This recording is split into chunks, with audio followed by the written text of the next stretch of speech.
To stop your phone from playing sound when you insert or remove S Pen, in Samsung Galaxy S22 Ultra, open settings, swipe the notification panel, and then tap settings icon.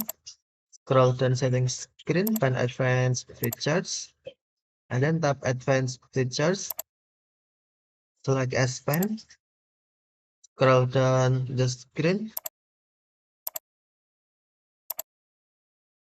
and then on feedback, tap sound switch until gray to stop your phone from playing sound when you insert or remove S Pen. Okay, thank you for watching. Have a nice day.